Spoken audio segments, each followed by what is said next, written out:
خب دوستان 3 تا پرینت مختلف میخوایم بگیریم با 3 تا کاغذ مختلف. کاغذها رو برش زدیم برای آیموی مینی.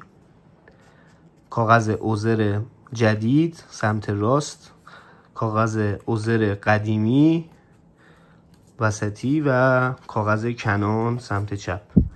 میخوایم 3 تاشون رو پرینت بگیریم و بعدش کیفیت 3 تا پرینت رو میخوایم مقایسه کنیم و بعد میخوایم مقایسه کنیم ببینیم رو بدن چقدر تفاوت دارن این 3 تا با هم.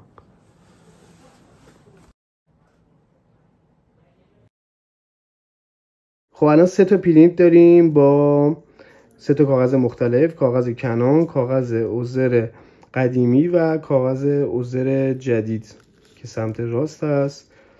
بعضیشون نوشیم. خب این 3 تا رو میخوایم رو بدن بندازیم و ببینیم کدوم کیفیت بهتری داره.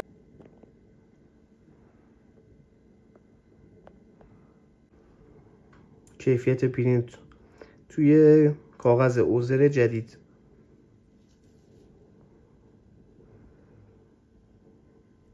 کیفیت پرینت روی کاغذ اوزر قدیمی.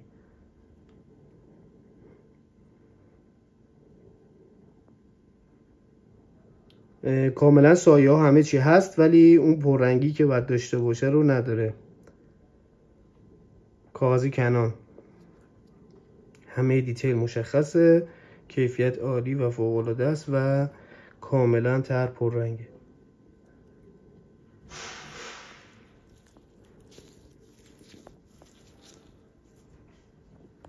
خب الان میخوایم شابلونمون رو روی بدن بندازیم و ببینیم نتیجه کدوم بهتره.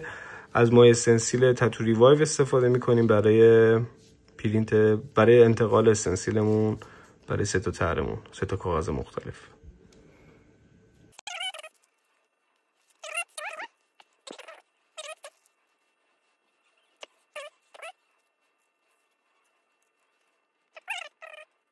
خب الان شابلونمون انداختیم. این کاغذ اوزر جدید هست اولی، یه خورده دیتیلی که باید باشه نیست و موهای طرحمون اصلا مشخص نیست و طرحمون یکم زیادی طرحمون پیچیده شده.